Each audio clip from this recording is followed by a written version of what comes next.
Estamos aqui hoje para estudar o capítulo 18 da terceira parte do livro Contextualizando Kardec, onde nós vamos, como essa terceira parte fala de Deus e a criação, né? Então, nós vamos ver sobre a geração espontânea e a seleção natural. Em que isso aí traz, o que isso traz para nós de discussão, já visando essa contextualização, né, do livro que o Elias está trazendo, da obra de Kardec. Então, nós vamos entender hoje até onde Kardec avançou, até onde ele não avançou, por que ele não avançou em relação à questão da seleção natural. E vamos entender um pouquinho sobre a geração espontânea e por que essa teoria, né, predominou durante tanto tempo, para que a gente possa avançar no tempo, né, para o século XXI, entendendo que foi, né, como foi desenvolvido por Kardec esses estudos e como que nós vamos, a partir de agora, né, atualizar as informações para que a gente possa trabalhar com segurança nossas casas espíritas, né? Então, eu coloquei aquele vídeo, que é um vídeo bem explicativo, que fala um pouquinho da história do Darwin, né?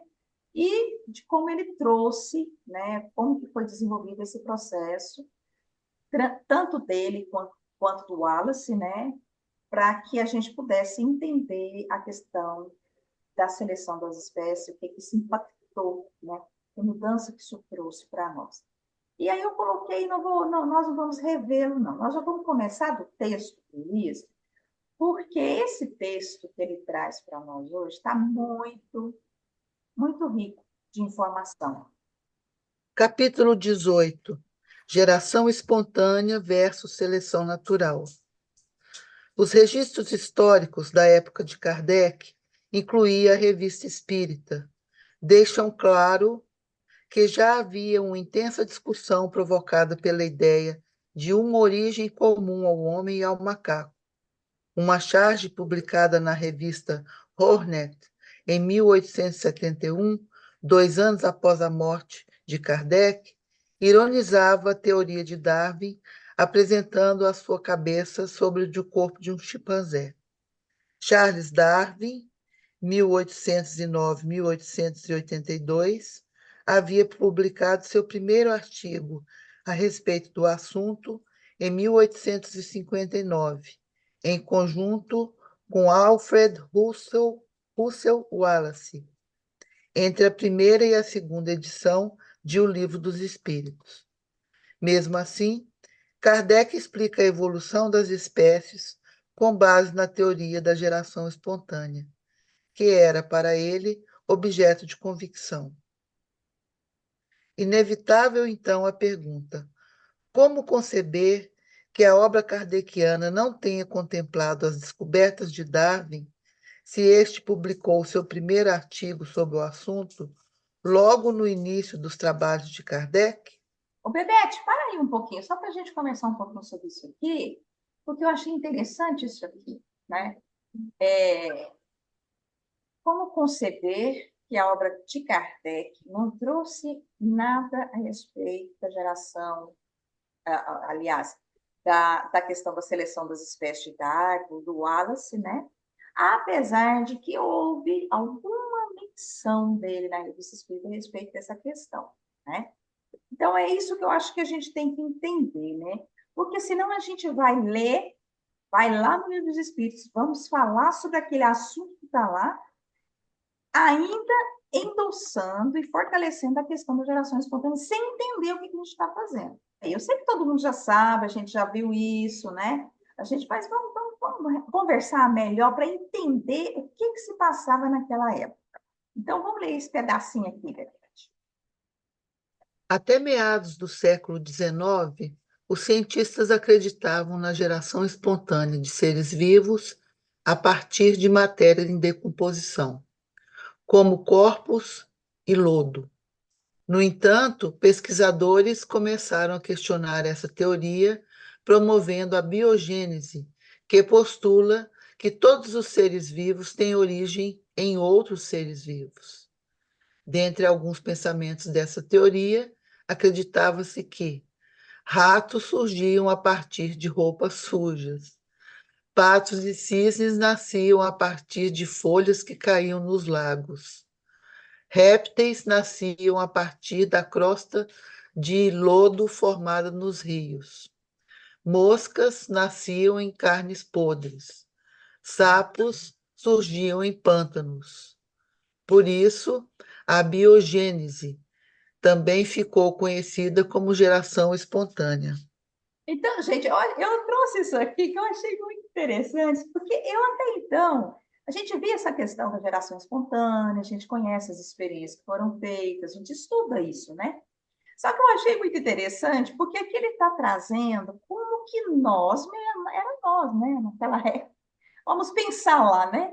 Na Idade Média, por exemplo, ou antigamente, como é que se explicava como que aquilo ali acontecia? De onde que vinham? Eu achei interessante porque a gente pensa, para nós, hoje, nós que nascemos no século XX, está tudo dado como sendo a partir, né, já de um ser vivo, vindo de outro ser vivo. Mas nem sempre foi assim. Eu acho interessante isso. Por isso que eles trazem esses exemplos aqui, porque até então pensava assim, se você pega uma roupa suja, deixa ela lá dentro de um lugar fechado, jogado lá, vai aparecer um monte de rato. Então eles olhavam para aquilo e imagina se o spam nasceu rápido, porque a roupa nasceu da roupa suja. Então, assim, era uma ideia para nós absurda. Absurda isso aqui, né? Absurda essa ideia.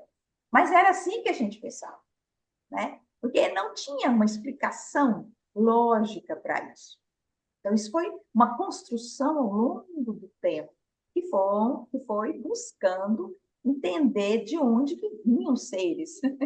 Fala, Bebê. É como a gente viu na semana passada, né? Tem umas coisas muito cabulosas, mas é o início de tudo. Então a gente também não pode desqualificar, mas que dá vontade de rir, dá. Pois é, então vocês imaginam como que é interessante, né? Você pega a carne, aí de repente a pessoa pegava a carne e deixava lá. De repente ela olhava na carne, a carne estava cheia de larva.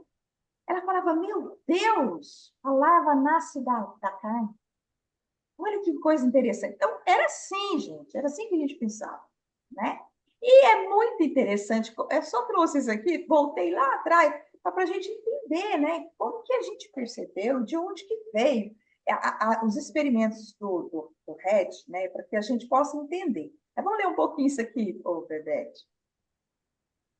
Os estudos de Francesco Redi, junto com as pesquisas subsequentes de outros pesquisadores, como o italiano Lázaro Spallanzani, 1729 a 1799, o francês Louis Pasteur, 1922-1895, foram importantes para demonstrar que os seres vivos se originam apenas da reprodução de indivíduos da mesma espécie.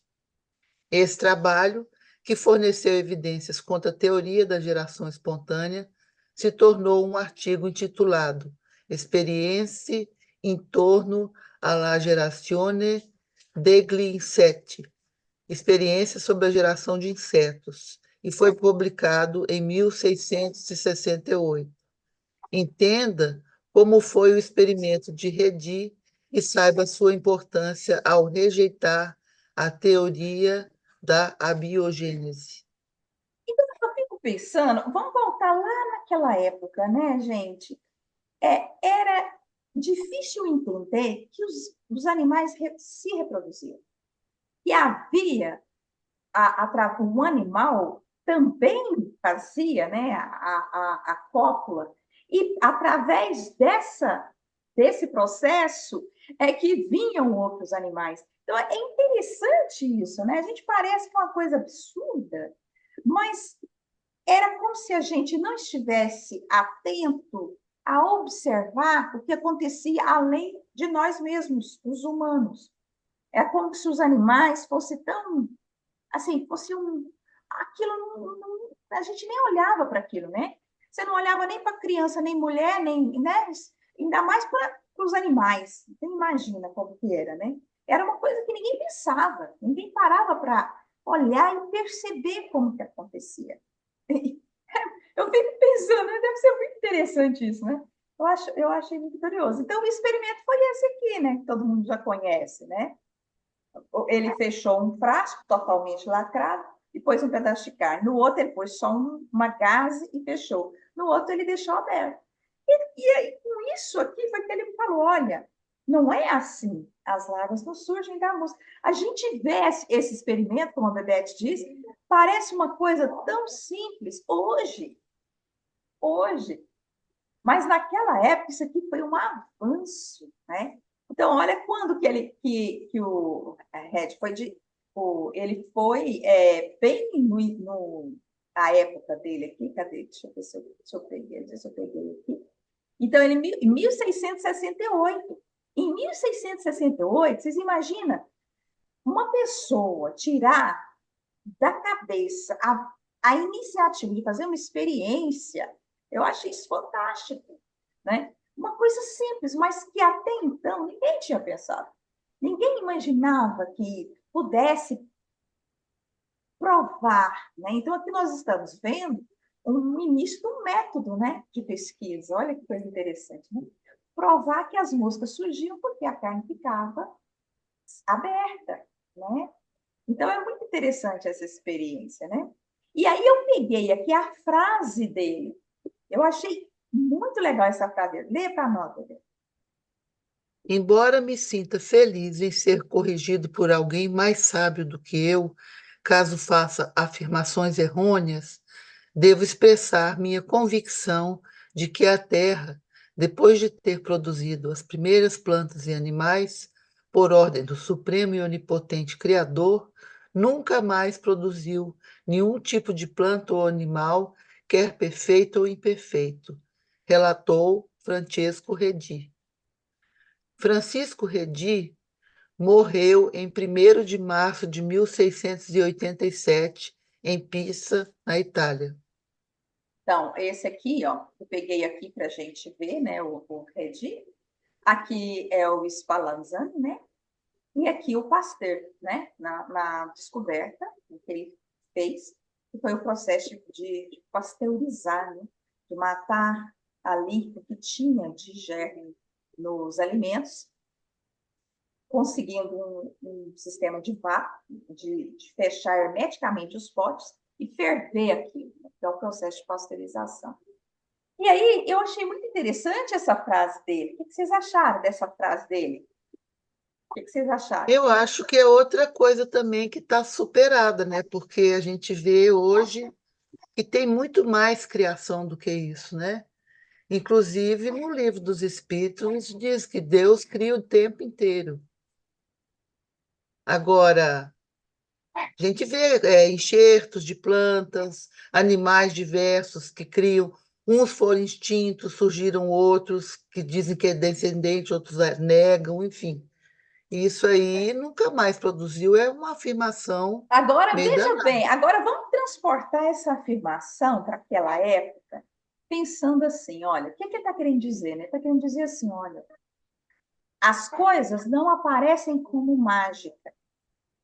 Eu acho que eu entendi assim, né? Não sei que interpretação vocês vão dar. Mas eu achei interessante, ele disse, olha, é como se ele dissesse assim, o começo teve ali a ação de Deus, né? Desse Senhor Supremo que ele fala, o onipotente Criador. Mas depois, as coisas não apareceram do nada. Eu acho que na cabeça dele a explicação era mais ou menos assim. Teve um porquê, tinha um porquê, né? Aí é que aí ele não sabia explicar exatamente como que os animais se reproduziam, ele não chegou a estudar tudo, todo esse processo de reprodução, ele não conseguiu entender como que foi essa origem, né, dos animais, das plantas. Mas eu acho interessante ele dizer isso, porque para mim ficou, né? Para mim, pelo menos, não sei o que vocês acham.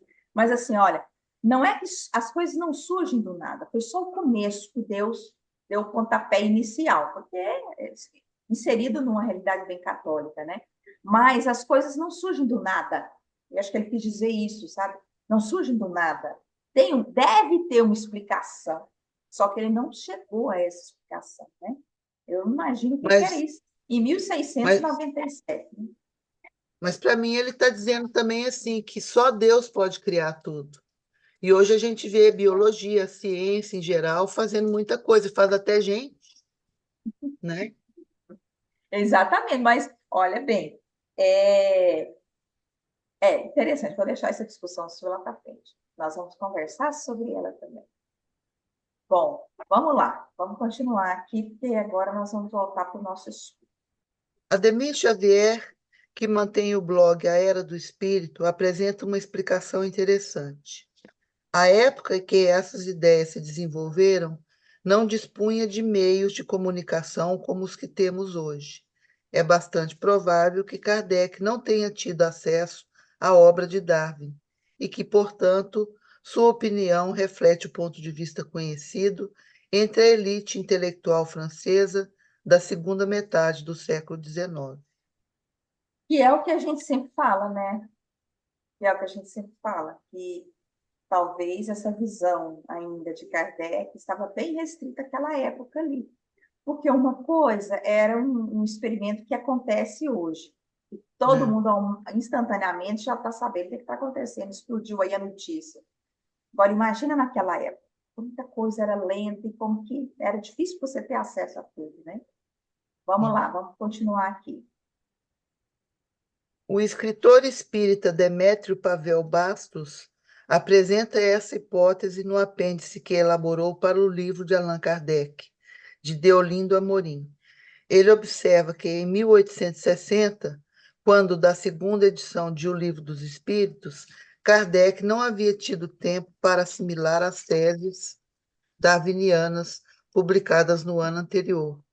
Isso é o mais provável, até porque Kardec chega a admitir a hipótese de que os primeiros homens realmente tenham se vestido na pele de macaco, aperfeiçoando-o em seguida e moldando-o às suas necessidades.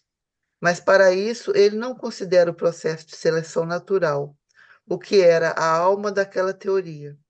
Para ele, essa evolução teria se dado mediante a mutações sucessivas, que era o fundamento da tese do naturalista francês Jean-Baptiste de Monnet, Chevalier de Lamarck, 1744-1829, publicada em 1809. Essas mutações, admite Kardec, teriam ocorrido sob o comando do espírito que, habitando um corpo que lhe era inferior, impôs nele uma mudança. Daí o tronco se bifurcou, produziu um ramo que, por sua vez, se tornou tronco. Essa resposta aí, só para a gente ver, está lá na Gênesis, no capítulo 6, itens 11 e 16, tá? Essa resposta aqui. E aí eu queria conversar um pouco com vocês aqui, ó. O que vocês acham dessa afirmação aqui? Eu só ia comentar o seguinte, que esse parágrafo aqui agora, esse parágrafo todo, né, tudo que vocês falaram anteriormente, o que a gente vê é claramente o processo de produção do conhecimento, de busca, né, do entendimento, até que ponto que é divino, até que ponto que não tem nada a ver com divino, qual o conceito do divino, o conceito de Deus. Então, assim, essas coisas todas estão acontecendo ao mesmo tempo e isso faz parte do processo. Mas isso aqui, eu vou agora falar uma coisa que olhando para Kardec como um autor qualquer nesse sentido, né? Um autor, um pesquisador que está fazendo está produzindo um conhecimento, nesse sentido, o autor qualquer, tá? Não é qualquer em termos de qualidade, não. Eu estou falando como uma pessoa, uma pessoa séria que está produzindo um conhecimento, né? Tem uma tese, né? É Uhum. isso que eu estou falando. Nesse sentido de qualquer, é para não sacralizá-lo, não fala aí, gente, eu tô enrolado, vocês Divinizá-lo. entenderam. Divinizá-lo, é. Eu penso o seguinte, se eu fiquei pensando, e vocês que são mais estudiosos e têm um estudo mais aprofundado das obras de Kardec do que eu fico pensando, esse parágrafo me chamou a seguinte atenção, quando ele diz aqui, porque Kardec, né, não chegou, porque ele não chegou a ler. Eu fico pensando o seguinte, se Kardec tivesse lido, porque toda, como é que eu vou falar? Grande parte de toda a discussão do que eu já vi da obra de Kardec tem relação direta com o pecado, com culpa, com essa questão do divino, da interferência divina, né? Essa coisa meio que Deus Pai, essa imagem toda. Eu penso que Kardec, daí, gente, vocês poderiam até me ajudar se eu não estou falando bobagem, mas assim, ainda assim, eu acho que bobagem é bom a gente falar nesse ponto. Kardec, para mudar, para ele aderir, para ele sinalizar, assim, de forma clara, em alguns momentos eu penso que ele fala um pouco mais para o Darwin, outros ele recua, eu não vejo muita clareza, não. Mas, assim, se ele fosse abraçar, ele teria que mudar tudo, porque eu não estou falando da questão do espírito, da existência do espírito, da Eu comunicação, entendi a da sua existência. Mas, colocação. assim, se ele fosse abraçar uma teoria que não fosse a criacionista, porque toda aquela dinâmica, né? Toda a dinâmica do próprio evangelho e do divino, né? Essa coisa de prova, de expiação, isso e assim, estou falando da A eu tô, abordagem, eu né? tô com A problema abordagem. hoje, gente, vocês me desculpem, hoje eu estou com problema na fala, mas é exatamente isso, eu penso que não seria possível, tá? Eu penso Interessante que isso que você está Kardec, falando. ainda que conhecesse, ele não ia abraçar, porque existiam questões políticas, questões religiosas, e se ele as abraçasse, ele ia ter que mudar muita coisa em Lá relação à atrás, produção de inclusive, conhecimento. né? Lá atrás, Lá atrás, inclusive, inclusive. E se eu na estiver obra toda. errada, vocês me falam, porque o meu conhecimento de Kardec é pequeno, mas pelo pouco que eu já li, não daria, não. Não Bom, dava, não vamos ver dava. a contribuição do Vicente e da Bebete. Vamos lá, Vicente. Kardec intuiu muito bem nessa parte aqui. Intuiu muito bem, sem conhecer, tá, a teoria da evolução. Porque isso que ele está dizendo aqui, o tronco se bifurcou, produziu um ramo que, por sua vez, se tornou tronco, isso aqui dentro do neodarwinismo, que é o que se segue hoje, porque está superado muita coisa da teoria de Darwin lá atrás, o que já se descobriu, inclusive, nessa bifurcação, que nós entendíamos lá com Darwin que o homem surgiu da evolução do símio, do macaco, isso já não tem mais sentido, gente. Tá? O Homo sapiens, o Homo primeiro, não o sapiens, mas até chegar no sapiens sapiens, ele veio de uma derivação como Homo, tá? Um tronco e derivou para Homo. Olha só, houve uma bifurcação bem no início, tá? O homem não chegou a ser macaco. O homem era homem, homo. Aí ele foi evoluindo nesta condição de homo. Veja que aqui, essa intuição kardeciana, ela tem razão pelos estudos atuais do neodarwinismo, de toda essa situação que hoje a gente vê com toda a tecnologia que existe, tá? Então, veja que tem algum sentido. Então, não podemos desprezar absolutamente nada no contexto histórico e científico, desde aquela época até hoje, tá? Até hoje. Nada, não se joga fora nada. Era isso. Só um pouquinho, são Exatamente. processos, né? Só um pouquinho, Bebete, são processos mesmo, né? São processos do conhecimento que coexistem muitas ideias e muitos entendimentos. Eu Sim, acho assim, acho que é dentro disso que você está falando, não é, Vicente? é processo, porque ele não tinha acesso ao DNA na época, as análises complexas que se fazem hoje e que se consegue detectar que houve uma...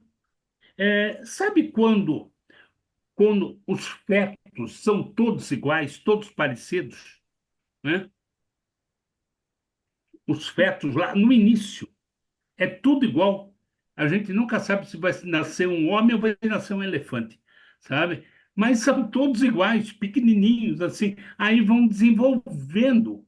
Então a gente tem que ver essa situação, sabe? Que se entendia na ocasião. E dentro de um processo, como a Arlene falou, a coisa foi evoluindo até chegar ao nosso conhecimento. Que está completo? Não, não está. Nós temos muito a aprender ainda. Uhum. A Bebete agora, por favor. Obrigada, Vicente. Além da demora para a informação chegar, não existia nenhuma discussão ainda sobre isso. Então, eu concordo com o Vicente, ele intuiu muito bem, né? Ele colocou ali. Agora, com relação à religiosidade de Kardec, eu concordo com a Arlene. Eu acho que tem muito isso, Arlene, sim, na obra. Porque, afinal de contas, ele foi criado de uma forma religiosa e depois o principal mestre dele, que era o Pestalozzi, era também uma pessoa bastante religiosa, né? Eu só não concordo com Alfonso, que não está aqui hoje, eu vou falar dele. Quando ele diz que Kardec queria agradar a igreja e por isso ele colocou alguns aspectos religiosos, eu acho que Kardec conduz assim. Tem hora que ele é mais científico, mais racional, e tem outra hora ele é mais religioso, porque ele era um ser humano imperfeito, incompleto, como todo mundo. Então tem suas contradições, tem suas coisas que não batem muito, mas é isso aí. Vale tudo. É a composição do que nós somos hoje. Se não tivesse passado por isso, hoje a gente não teria o que a gente tem. Exatamente. Então, é interessante, veja bem, que eu acho que é interessante isso que a Arlene falou também, porque as contradições, elas vão e vêm na obra, porque ele vivia nesse processo, né? Avançava, de repente voltava, de repente tinha essas sacadas que o Vicente disse aí, mas assim, a gente percebe esse vai e vem, né? Essa tensão, como diz a Arlene, e isso é muito interessante a gente observar. E a gente não pode fechar também os olhos que havia nesse momento, que o que se percebia era isso, mas hoje nós já podemos avançar em outra direção, né? Eu acho que é isso que a gente tem que ir lá, reconhecer, entender e vir aqui fazer o avanço, né? Esse que é o processo. E é aí que nós temos a dificuldade no movimento espírita de fazer. A gente tem uma dificuldade nesse avanço aí. Vamos lá, Bebê, você E continua lendo? o camarada falava com o espírito, recebia, lia e respondia trocentas cartas, dava aula, fazia plano de aula, corrigia prova e ainda tinha que dar conta de tudo isso, misericórdia. Não, é coisa demais, né? Nossa Eu Senhora, acho. muita coisa. Tá. Vamos lá. Embora seja uma ideia que remonta à filosofia grega, a teoria da evolução das espécies, com base na geração espontânea, havia sido representada com uma roupagem científica por Lamarck, que inventou o termo biologia e que teve enorme influência na consolidação das ideias evolucionistas, embora a teoria da geração espontânea já tivesse sofrido diversos reverdes por parte de estudiosos que procuravam refutá-la. Lamarck entendia que as espécies evoluíam a partir de mutações adaptativas, que se acumulavam ao longo do tempo mediante uma inovação teórica por ele incluída, a lei do uso e desuso. Bebete, só um minutinho. Só que esse pedacinho aqui é interessante, ó. Ele está falando aqui, ó. Um dado curioso, entretanto, é que mesmo os espíritos, ao dialogarem com Kardec sobre a origem da vida, também demonstram ter assimilado aquelas novas ideias. Tanto que respondem às questões 46 e 49 com base na teoria da geração espontânea, sem nenhuma menção à seleção natural das espécies ou mesmo à luta pela sobrevivência. Isso é uma observação que ele está fazendo, né? O Elias está fazendo, para ir trazendo para nós também aonde que avançou, aonde que parou, aonde que, né? Então, ele está trazendo essa questão aqui também para nós, para a gente ir observando essa questão aqui. Vamos lá, Bebete, pode continuar. Em 1º de julho de 1859, na arquirrival cidade de Londres, Darwin e Wallace apresentaram na Linnean Society as conclusões a que ambos haviam chegado. Darwin, depois de uma longa viagem de observação em vários continentes, realizada 20 anos antes, e o Wallace, após uma rica experiência como naturalista, que incluía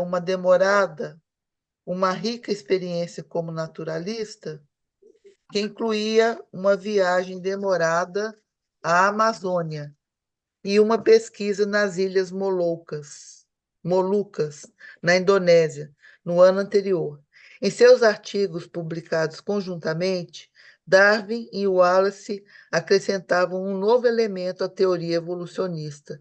Eles afirmavam que as novas espécies eram resultado de uma rigorosa seleção natural dos mais aptos mediante a luta pela sobrevivência, com a gradativa extinção das espécies menos aptas e a continuidade das mais aptas.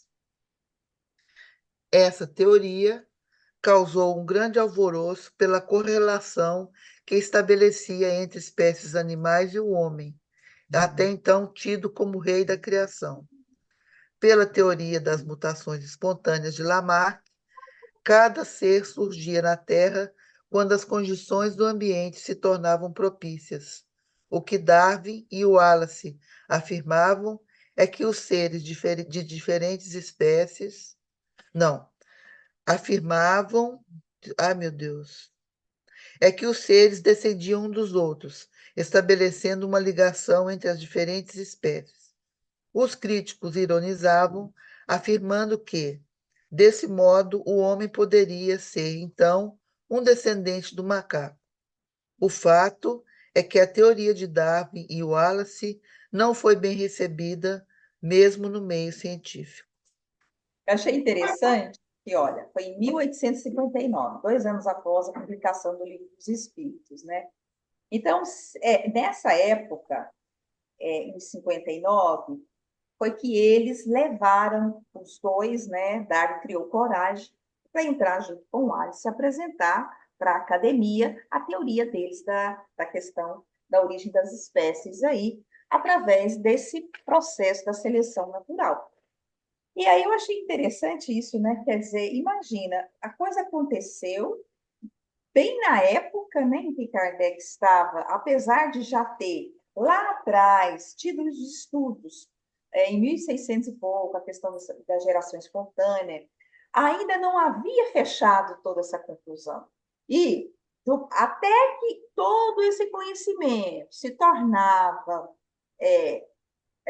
digamos assim, disponibilizado, né, para todo mundo e aceito ainda, né? Ainda foi um longo tempo, né? Então, é interessante isso aqui também. E também, né, eu fiquei pensando, colocava essas teorias todas que coexistem, elas vão colocando em xeque o sobrenatural, né? Ou seja, como se houvesse algo de fora que estivesse mexendo com essas espécies, com a evolução e tudo, né? E aí é interessante que o que Kardec talvez seja o foco dele, né? A questão espiritual. Então, talvez ele não tenha focado tanto nessa questão, né? Nessa explicação científica. Eu acho interessante que o meu sobrinho fala uma coisa, ele fala assim, gente, espiritismo devia ser só uma religião, não devia inventar de explicar as coisas. Ele fala assim, eu acho interessante que, de certa forma, ele tem assim, uma visão bem fechada E ele fala, bem fechada não, assim, ele é muito crítico, ele é cético. Na verdade, ele não frequenta religião nenhuma. E aí ele fala, o problema do espiritismo é quando ele inventa de explicar as coisas. Deixa que a ciência faça isso. O que o espiritismo foi inventar de trazer as explicações? E aí é onde a gente tem que perceber isso também, né? Imagina uma, uma doutrina, né? Uma religião, digamos assim, que está tentando trazer também uma explicação lógica e racional para o fenômeno da vida, né? Então, veja como que é um ambiente, esse ambiente que Kardec traz para nós, da racionalidade, das explicações científicas, ele é um ambiente também movediço, né? Movediço por isso, porque as teorias vão e vêm, né? As teorias vão sendo ultrapassadas, e vem outra teoria, né? E é difícil acompanhar tudo isso. Além do que teve esse viés, né, religioso também aí, que fez parte, e que foi aos poucos se consolidando, né, com a proposta que ele trouxe. Então, assim, é muito interessante a gente entender isso também, né? Bom, e aí eu queria ler isso aqui, olha, interessante, lê esse pedacinho aqui para nós, Bebete. É necessária a luta para o desenvolvimento do espírito. Na luta é que ele exercita suas faculdades. O que ataca em busca do alimento e do que se defende para conservar a vida, usam de habilidade e inteligência, aumentando, em consequência, suas forças intelectuais. Um dos dois sucumbe, mas em realidade, que foi o mais forte ou mais destro, tirou ao mais fraco. Veste de carne nada mais, ulteriormente, o espírito que não morreu, tomará outra. Interessante essa explicação que ele dá, né? E ele fala que essa da questão espiritual, dessa preocupação dele, que todo o processo biológico, todo o processo aqui da vida, né, da existência aqui na Terra, por mais que ele tente trazer as explicações que foi possível naquela época ele conceber, né, juntamente com algumas orientações dos espíritos, e que ele também trouxe, né, de avanço, como disse o Vicente, que ele intuiu aí muito bem, né? É interessante isso, que ele preocupava mais com esse ser espiritual que estava nesse processo de evolução, né? Talvez aí que seja interessante, né, essa pegada que ele trouxe para nós, esse diferencial. Né? Aí vamos lá, Bebete. Em nenhum momento Kardec relaciona essa luta pela sobrevivência a um possível processo de seleção natural que garanta a continuidade das espécies, ou as suas implicações em termos de hereditariedade. Isso não faz parte do seu campo de interesse. Ele está interessado apenas nas implicações dessa luta para o desenvolvimento do espírito, pois nessa luta eles amadurecem e ampliam suas forças intelectuais. Alguém quer falar alguma coisa sobre isso aí? Nós podemos passar para frente aqui? Eu quero passar, nós vamos passar por aqui. Aqui eu vou pular esse pedaço, por quê? Porque aqui ele vai falar novamente da experiência do Redi, que nós já lemos, da questão da geração espontânea, né? E nós já vimos que essa questão da geração espontânea. Agora, eu acho interessante, quando a gente pegar o Livro dos Espíritos, toda vida, quando eu entrava nos primeiros capítulos, a gente ia estudar isso, tem algumas questões lá que deixam a gente assim realmente pensativa, né? Falando, nossa, mas como assim? A existência da vida como se fosse algo espontâneo que apareceu, né? O germe foi dado para a Terra e ali, né, começou o processo, né? Se a gente não toma cuidado, a gente para lá naquela explicação e não avança, né?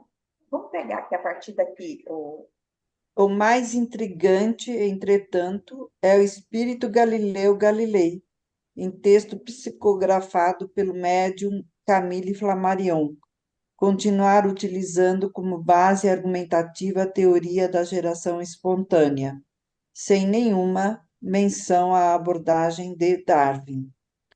Muito importa nos compenetremos da noção de que a matéria cósmica primitiva se achava revestida, não só das leis que asseguram a estabilidade dos mundos, como também do universal princípio vital que forma gerações espontâneas em cada mundo. À medida que se apresentam as condições da existência sucessiva dos seres, e quando soa a hora do aparecimento dos filhos da vida durante o período criador. Olha aí, interessante aí, ó, a questão.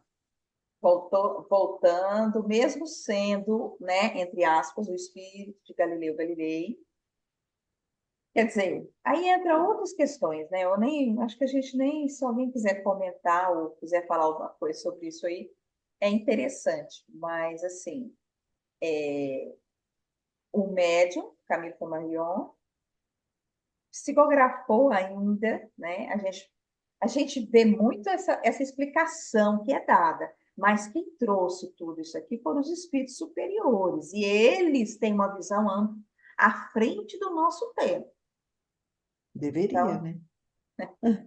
é isso que a gente tem que entender. Olha, a visão estava bem dentro daquele tempo ali. É. Não estava adiante, não. Estava ali na geração espontânea. Estava bem dentro Uhum. daquilo que era tido até então como explicação. Né? Então, é uma afirmação que a gente tem que tomar muito cuidado em fazer. Né? Uma coisa é a gente falar, não, isso aí era a explicação que era dada e tida naquela época. Né? Agora, quando a gente fala, não, porque são os espíritos superiores que estão trazendo, então, isso aqui não pode ser questionado. Aí já é outra coisa. Né? Pode falar, Vicente. Uhum.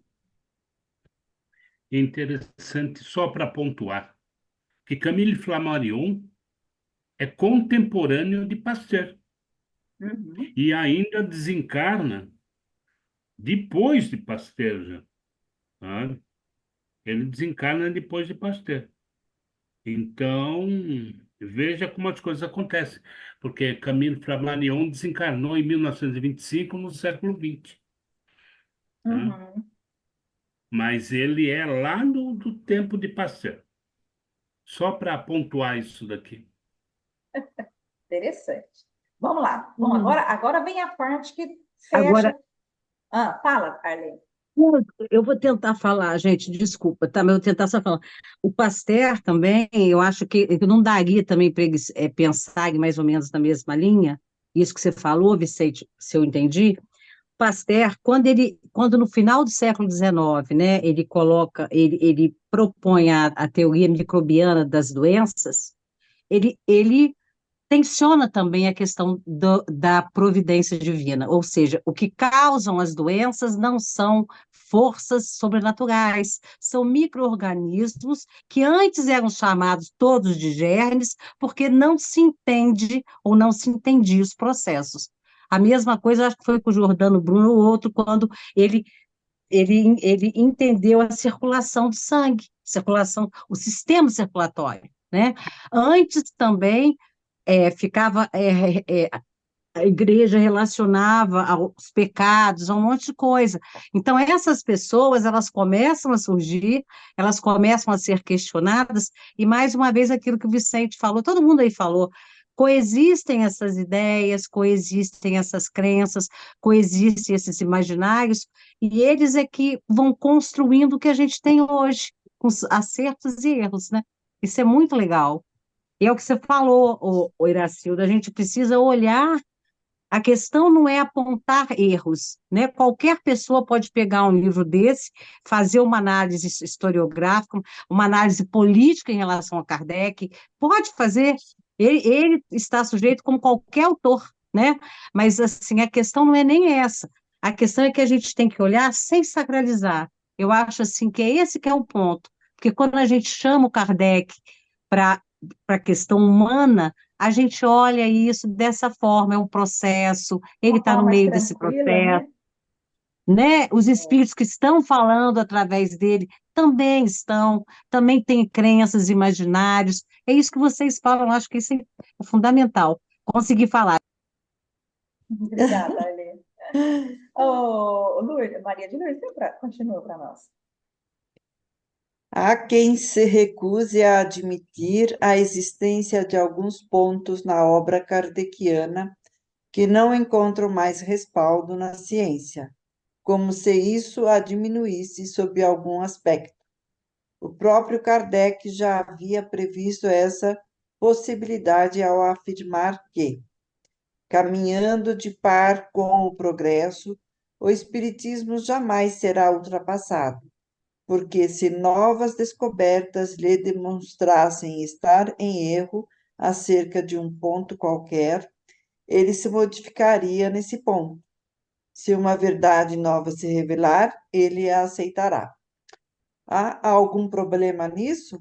Nada mais simples.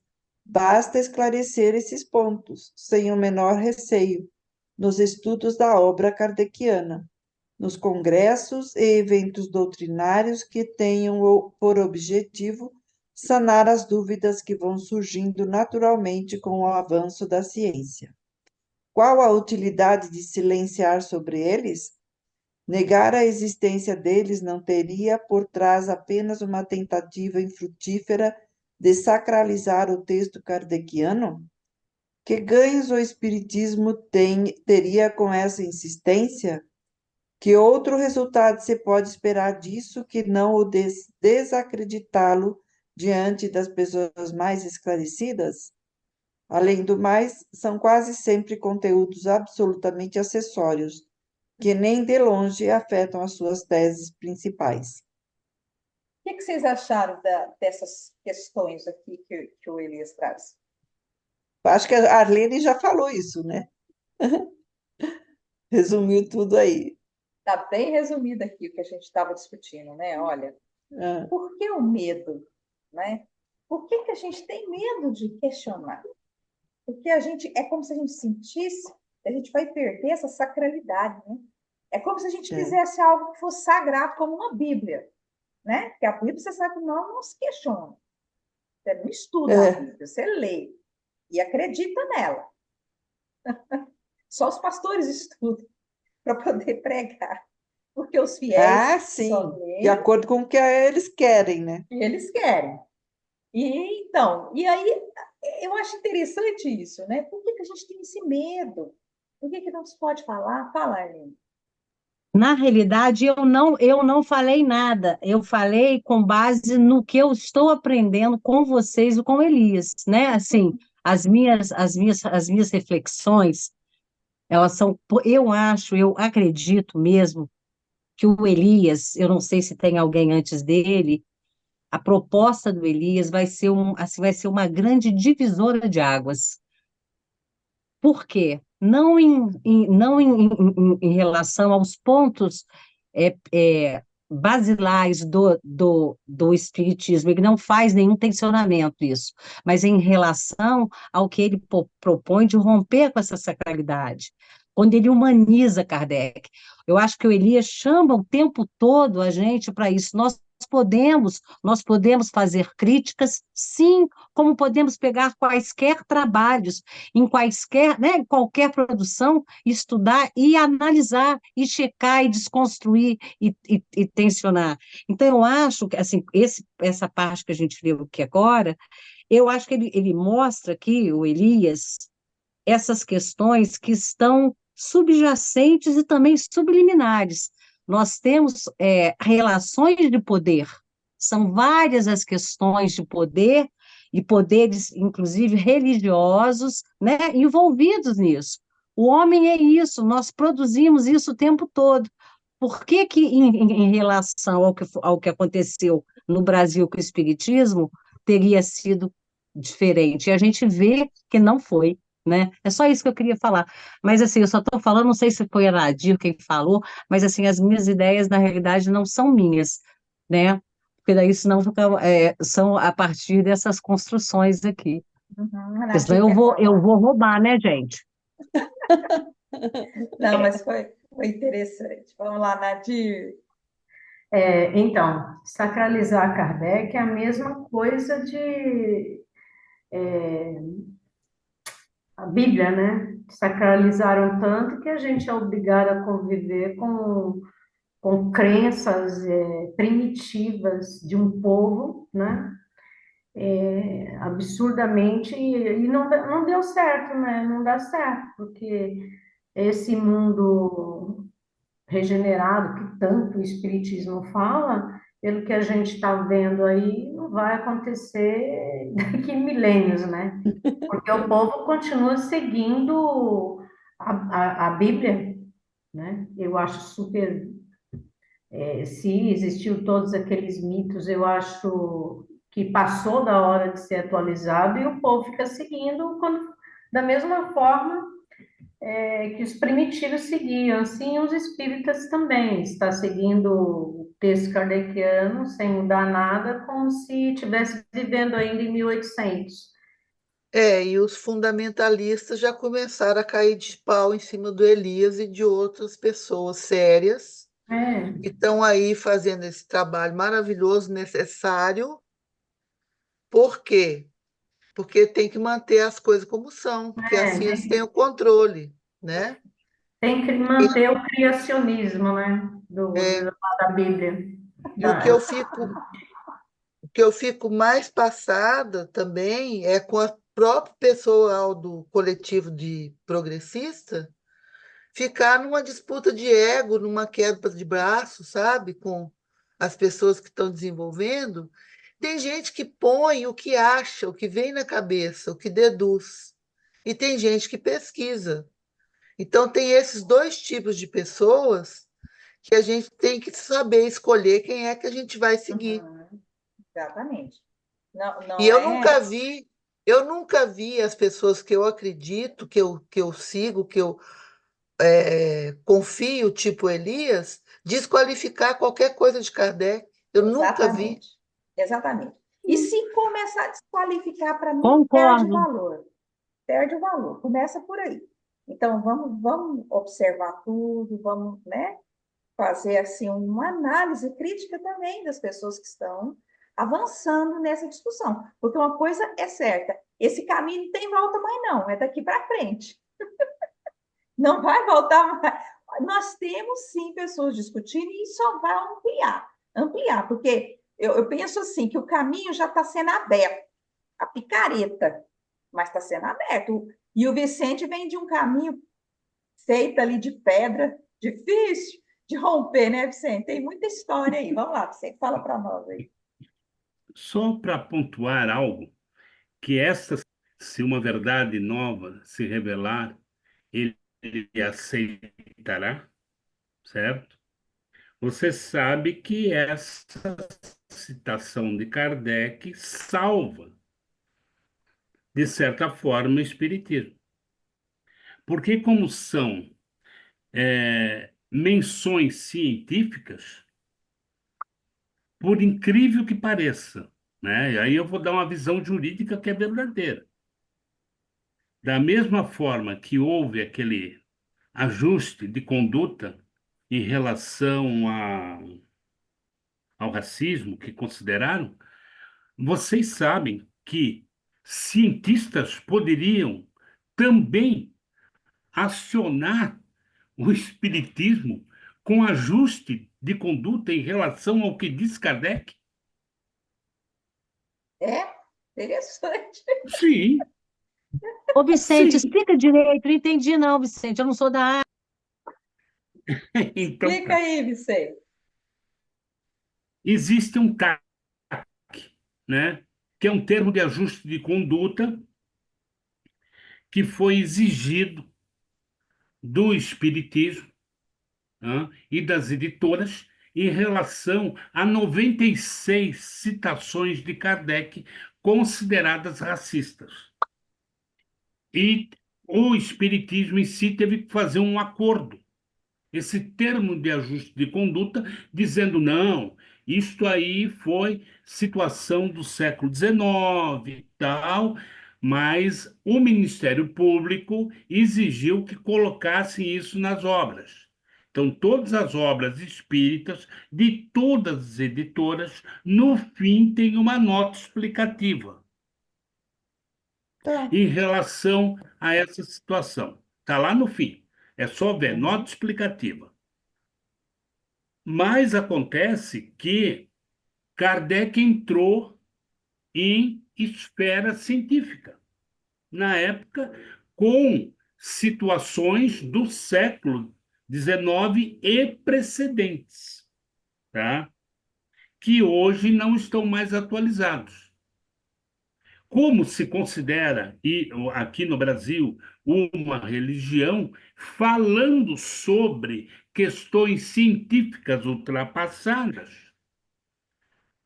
cientistas poderiam exigir do espiritismo um termo de ajuste de conduta, desmentindo tudo quanto está nas obras espíritas. Poderiam perfeitamente, por que não? Certo? E o que salva isso?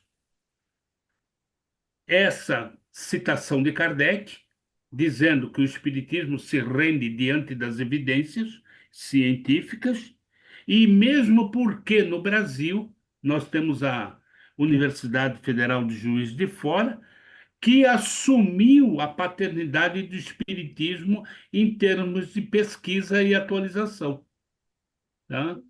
Isso faz com que não tenha motivos de existir esse termo de ajuste de conduta. Você entendeu, Arlene? Interessante. Interessante isso que você está falando. Por isso que eu falei aquilo, né? Que é uma tentativa de trazer o científico, e aí é onde pega, né? E faz toda essa confusão aí. Interessante, Vicente. Muito Eu, legal a eu, sua eu, observação. quando você fala, para eu, ô, gente, se vocês quiserem andar, a gente pode perguntar, eu posso perguntar para o Vicente em outro. Não, não, a Tipo, discussão é por não, o aí que eu queria mesmo. Aí entender é o você seguinte: fala a quando sua dúvida, depois a Bebete fala é, também. é porque eu não entendi muito bem. Quando eu entendi essa questão dessas notas lá, o que aconteceu, né? Essas notas Ah, explicativas, eu entendi. Quando isso. o Vicente fala sobre a questão de Juiz de Fora, tem um arquivo aqui de Kardec, né?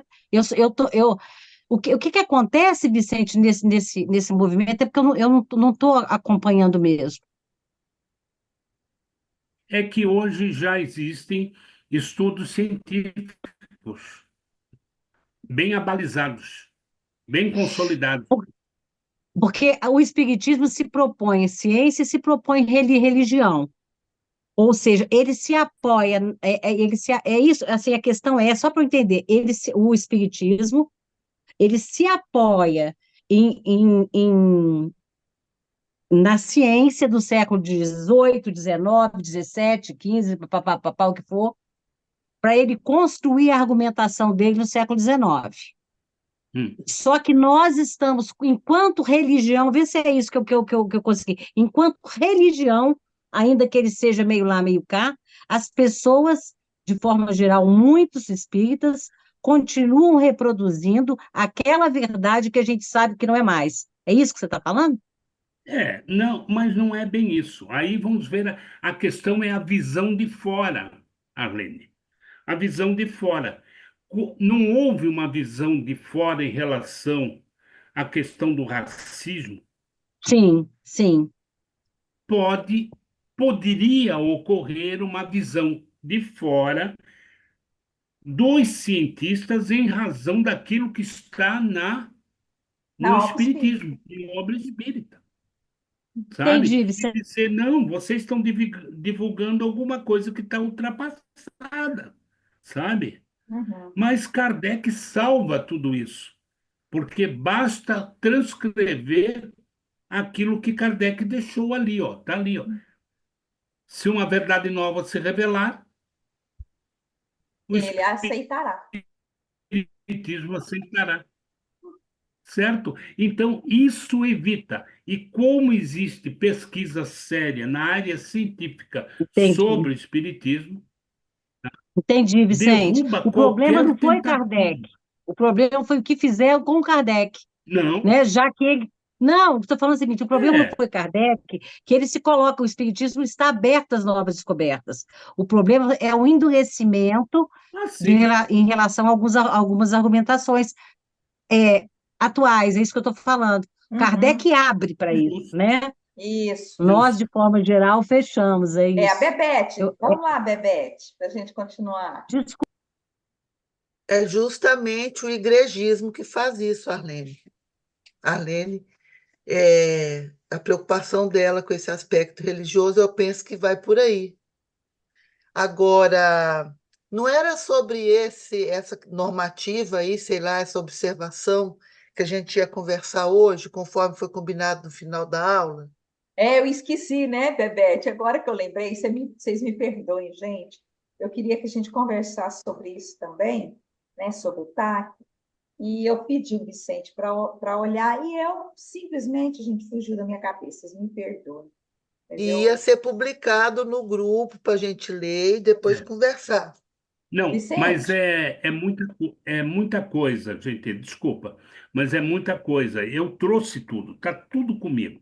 Mas a gente pode falar até numa próxima aula, tá? e nós Porque eu temos tenho, tempo, viu? Nós temos tempo para fazer isso, é, nós viu? temos assim, eu tenho tudo separado sobre esse TAC, tudo, tudo, tudo, tudo, tudo. Eu fiz uma ampla pesquisa. Eu tenho até o processo aqui comigo, Uhum. tá? Interessante, Então, olha, que não é se riqueza. preocupe. importante mesmo, né, gente, para a gente, é É, importante. é Obrigada. interessante, Vicente. Vamos ver se a gente faz isso. Vamos ver como é que nós vamos marcar isso, para a gente ver se está todo mundo presente, né? Para a gente fomentar essa discussão, né? Porque é importante a gente ter consciência disso. Porque, olha, o Vicente hoje trouxe uma tacada assim, ó, olha, se a gente não tomar cuidado, se a gente, né, o que salva é essa taxa de Kardec, porque senão outras áreas poderiam estar entrando também, né, pedindo um outro termo de ajuste de conduta em relação a algumas questões que estão sendo afirmadas sem, quer dizer, como é um livro, né, a gente vai ler e repetir, reproduzir aquele conhecimento, né, onde a coisa, né, um livro de ciência, ele é sempre atualizado, né, uma coisa que muda sempre, sempre, cada ano um livro está diferente, não é? Então, olha só como isso é interessante, o que o Vicente trouxe para nós hoje. Vamos marcar um momento só para a gente ver esse termo de ajuste conduta. Vamos terminar aqui, porque o nosso tempo está acabando, depois eu quero falar uma coisa. Vamos lá, por favor, Lourdes, Maria de Lourdes.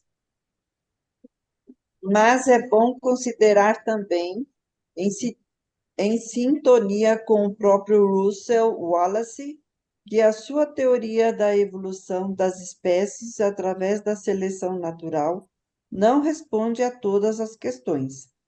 Persiste ainda a dúvida quanto à formação da primeira célula viva. Como se deu o surgimento da primeira forma de vida no planeta a partir da qual as demais possam ter evoluído? Pode ser que a questão 43 continue válida, porque ali o espírito simplesmente responde que, no começo, tudo era caos, os elementos estavam em confusão. Pouco a pouco, cada coisa tomou o seu lugar. Apareceram então os seres apropriados ao estado do globo.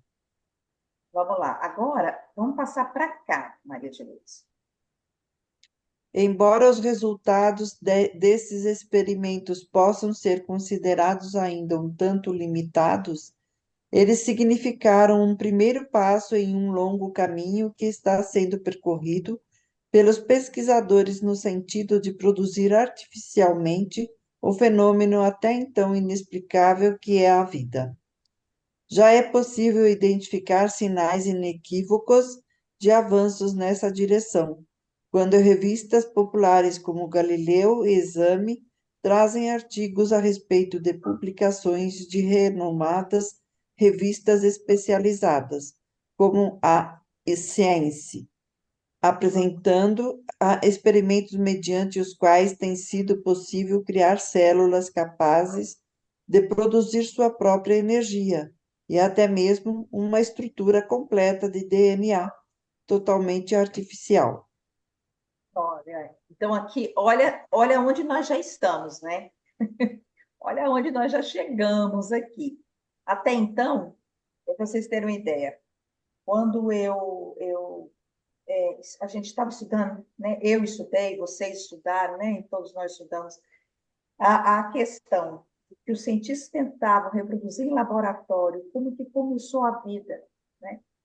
Por mais que eles tentavam, não se chegava a uma célula viva, não conseguia fazer esse processo, né? Até então, isso quando eu estudava, quando eu voltei a estudar, assim, há um tempo atrás, fazendo cursinho aqui para fazer vestibular, eu fiz faculdade jamais, depois que meus filhos cresceram, viu, gente?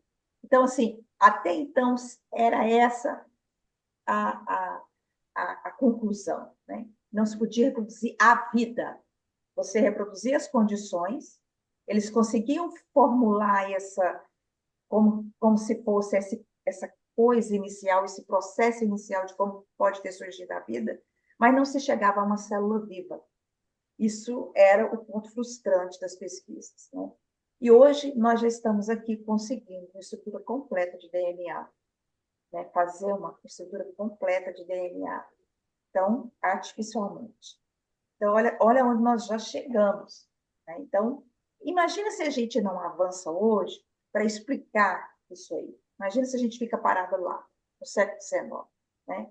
E a gente não avança, a gente não teoriza isso aí, né? Como que a coisa avançou ao longo do tempo.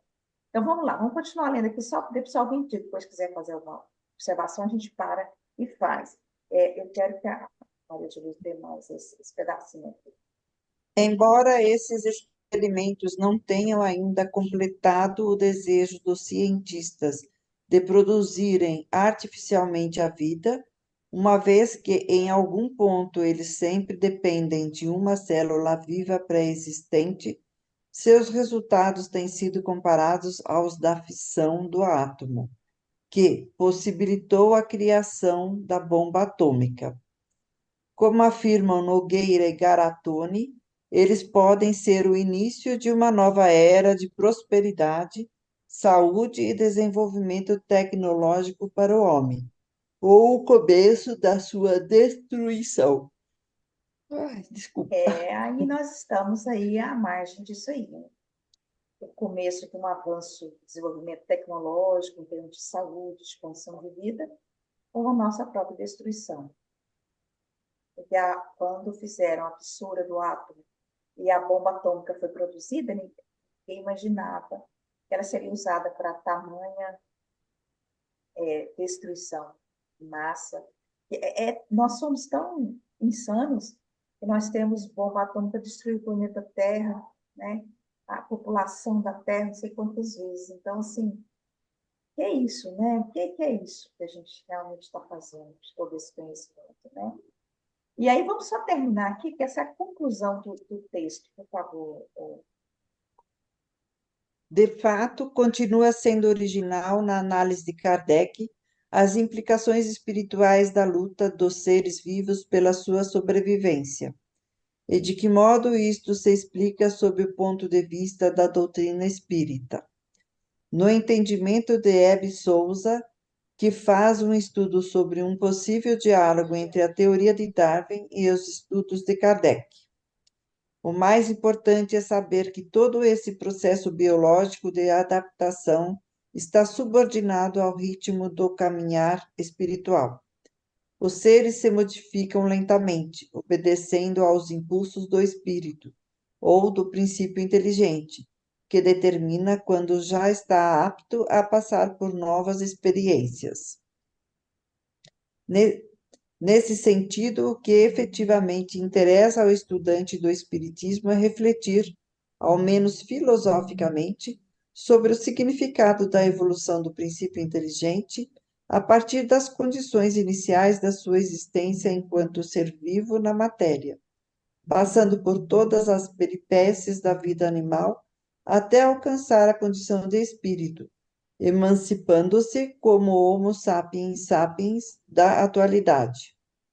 Interessam-lhe mais ainda refletir a respeito das implicações morais e éticas que daí decorrem. Até porque, para Kardec, o que realmente importa é construir uma nova visão de ser humano enquanto ser moral, pautado pela ética do espírito atemporal, para além das limitações da experiência na vida física. É importante constatar também que estamos inseridos em um universo de conhecimentos que a cada dia se renova, trazendo novas explicações, descortinando novos entendimentos. E quanto mais experimentos se realizam, mais os cientistas se deparam com o intrigante enigma representado pelo fenômeno biológico da vida. Quanto mais obstáculos superam, mais se lhes escancara a imensidão do caminho a percorrer. Resgatando a analogia einsteiniana a respeito da vida enquanto milagre, talvez estejamos a caminho de compreender que o milagre da vida decorre de um outro milagre, o da inteligência que a anima.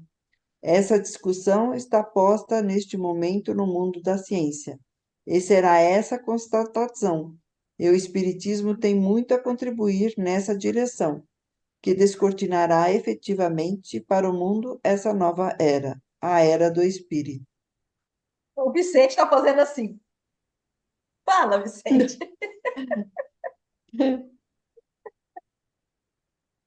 Conclusão, essa conclusão que eu li, ela é absolutamente fantástica, tá?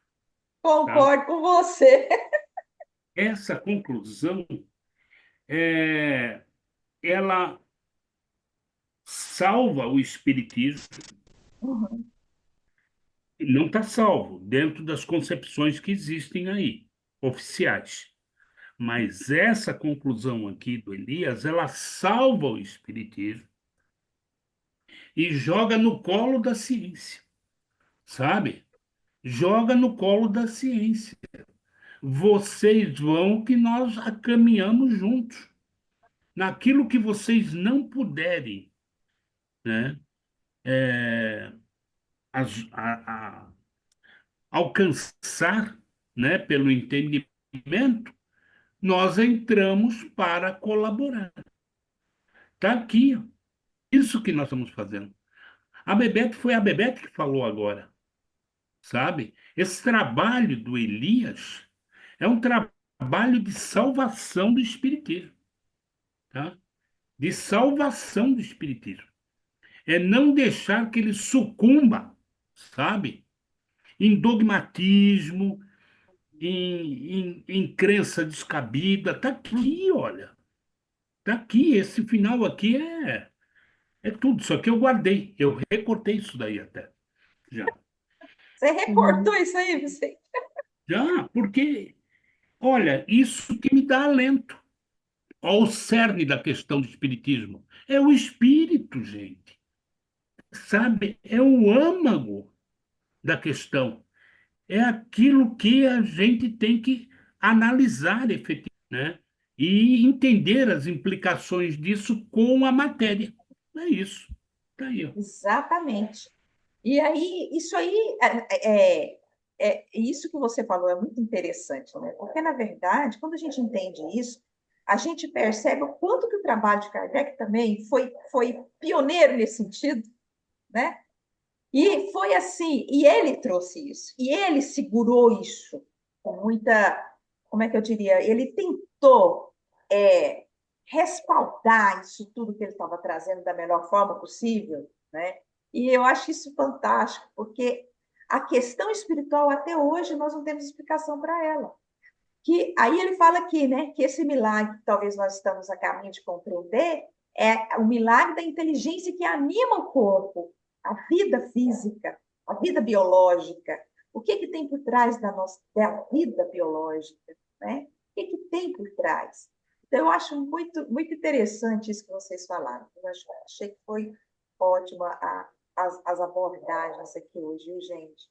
E isso que o Vicente trouxe do termo de ajuste de conduta, eu achei muito curioso e vale Desculpe, realmente a gente ouvi-lo. desculpe entrar, mas é por isso que eu não, hoje, depois de rever o texto que eu já tinha lido, eu falei, eu tenho tudo aqui, está tudo guardado, eu podia mostrar tudo.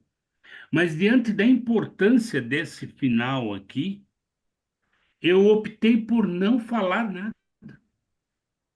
do termo de ajuste, Uhum. porque achei importante nós irmos hoje até o final aqui, Entendi. para ver o que está em jogo e para onde nós vamos. Aqui está sinalizado aonde que nós devemos ir, sabe? Não é modificar, transformar, acabar com Kardec, nada disso. Uhum. É pegar a essência de Kardec, como entendeu o Elias aqui, e olha, vamos abrir um mundo na nossa frente, né? Ciência e espiritismo. Pronto, tá aí, ó, tá fácil. Basta ter vontade. Fácil. Fácil É só alguns bilhões de pessoas para a gente. mudar, né, Maria de Lourdes? É, é, Fácil não é, mas eu acho muito interessante, né, observar e a gente entender que isso tudo é um processo, né, como a Arlene disse, tudo que nós vimos desde o começo lá, que nós vimos as experiências do RED lá em 1600 e pouco, olha que coisa maravilhosa, como que foi avançando, nós estamos vendo agora que a doutrina espírita também tem que avançar, né? Ela tem que ir é. avançando junto, né? Não separado, mas junto. É só isso que a gente tem que estar atento, né? Eu acho que, nossa, eu concordo com você, viu, Vicente? Está tudo dado, agora nós vamos caminhar. É uma longa tarefa, né? É um caminho que está se fazendo que não tem volta mais, viu? A Bebete falou isso e eu concordo com ela. A pandemia proporcionou isso. Com a pandemia, todo mundo ficou muito recluso e o povo foi ter tempo para olhar direito, né, para o movimento espírita, para a doutrina espírita, e a coisa deu um boom. Já existia alguns trabalhos, né? Já existia o trabalho. Esse trabalho do Elias é anterior à pandemia. Já existiam pessoas que estavam estudando lá atrás. Mas a pandemia, ela fez assim, ó, né? Ela possibilitou a gente falar assim, olha, agora vamos ler outras coisas, vamos ver outras coisas, tem mais gente falando outras coisas, vamos ver como é que isso acontece. E a gente pôde entrar em contato com novas ideias. E isso tá fermentando, né? Está fermentando. Como disse a Bebete, os ataques estão vindo. Esses estudiosos que estão avançando aqui, olha esse que fez essa observação aqui, olha que interessante. É o Ed Souza, no livro Darwin e Kardec, um diálogo possível. Olha o nome do livro, interessante, né? Olha só que interessante. Esse livro é de 2007, mas até então a coisa estava ali, né? Ninguém tinha dado valor. Às vezes, um estudioso desse, na época ele publicou isso aqui, ó, as pessoas, a gente nem dava valor, estava lá, né? Mas hoje já estamos com um olhar diferente. Opa, peraí, vamos trazer isso aqui também? Vamos ampliar, né? Vamos acrescentar esses estudos dessas pessoas que estão pesquisando, né? Vamos ver o que eles trazem, né? Com esse olhar que a Bebete falou. A gente não vê os sérios, aqueles que são criteriosos, nós não vamos ver da boca deles em nenhum momento desmerecimento a Kardec. E se a gente vê, a gente pode questionar. Então, a gente tem o direito e o dever de questionar. Acho que hoje aqui o estudo fechou isso para nós, né, gente? Tudo bem, gente? Alguma coisa mais a acrescentar? É muito bom estar com você. Esse grupo é uma Ah, eu também delícia. vou falar que é mesmo. Muito bom estar com vocês. Eu também gosto, viu? Como eu tenho Tenho aprendido. aprendido muito, muito. Muito Cada um, né? obrigada. Cada um traz um. Muito bom. E eu penso Então, Agradeço. exatamente nessa linha. A gente fortalece, a gente não desqualifica essas as discussões, ao contrário, né? Elas fortalecem, muita coisa, e eu penso que todos nós temos grande respeito por Kardec o tempo todo, né? E eu acho que isso tem que ficar muito claro, porque quando você tensiona, quando você provoca discussão, você está ampliando o debate, ampliando e até deixando o debate muito melhor, né? Eu acho que é isso aqui, ó, eu agradeço a cada um, muito bom. Agradeço a vocês também, gente. Eu Vamos que nos agradeço. despedir? Muito obrigada.